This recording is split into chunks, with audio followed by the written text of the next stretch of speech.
Hey, so if you're a dog owner here in Utica, if you already know we've got some pretty great spots to enjoy with our dogs. This whole guide is really about one thing, helping you find an awesome trainer so you can get out there and enjoy all of it, together and with total confidence. I mean, let's picture the goal, right? It's having that dog that's just a pleasure to be with, whether you're taking a quiet stroll on the Clinton River Trail or you're in the middle of a busy event at Heritage Park. That kind of partnership, that's what good training makes possible. Okay, so before you even open up Google to search for trainers, it's super helpful to understand a little bit about the philosophy behind good modern dog training and the different ways you can actually do it. Really, the foundation of almost all effective training today is what's called positive reinforcement. It's a pretty simple idea, really. It's all about rewarding the behavior you want to see. This approach doesn't just teach your dog to sit or stay. It builds this amazing, trusting relationship and actually encourages your dog to think for themselves. Now, this part is so important. You really want to steer clear of any trainers who use methods based on fear or punishment. Honestly, that stuff is outdated, and it can actually create bigger problems like anxiety. You want someone whose whole approach is built on compassion, because that's what gives you a confident dog and results that actually stick.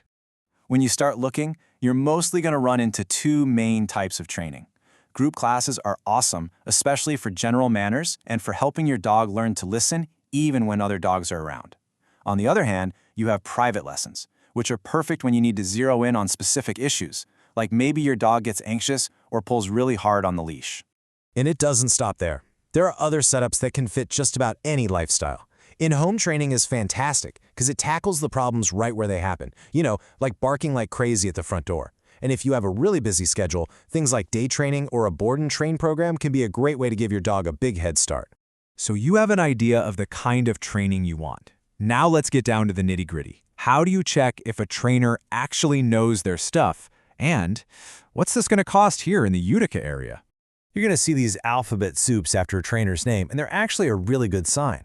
Credentials like a CPDTKA or KPACTP mean that trainer has passed some tough exams and is serious about keeping their skills up to date. And for really complex stuff like aggression, a certified dog behavior consultant, or CDBC, has even more specialized training. And here's a look at what you might expect to invest. This chart gives you a solid snapshot for Utica and the rest of Macomb County. You can see the typical cost for everything, from a basic 6-week group class all the way up to an intensive board and train. It just helps you match your goals with your budget. Of course, being a great dog owner in Utica is about more than just training. It's also about knowing the local rules of the road, so to speak, and knowing the best places to go and practice everything you're learning. These are really the basics for making sure everyone in the community gets along. Utica follows the rules set by Macomb County, and they're all about safety and just being a good neighbor. That means things like keeping your dog on a leash, making sure they're vaccinated and licensed, and, managing any excessive barking. Okay, the fun part. Where can you go to put all these new skills to the test? The Utica Dog Park is perfect for safely practicing things like coming when called. River Bends Park has tons of trails to work on that loose leash walking. And if you want even more space, Stony Creek Metro Park is just a short drive away. These places are basically your real-world classrooms. All right, you've made it to the final step. You've done your homework, you've probably got a short list of trainers you like. Now for the most important part, actually talking to them to see if it's a good fit. When you reach out, try to think of it more like a conversation than a job interview. It's your chance to get a feel for their personality and their approach, and it's their chance to learn about your dog. Coming in with a few good questions is the best way to make sure you make a decision you feel really good about. So I'd suggest having these questions ready to go. How a trainer answers these will tell you pretty much everything you need to know about their methods, their professional background, and just how they do business. It just makes sure there are no surprises down the line.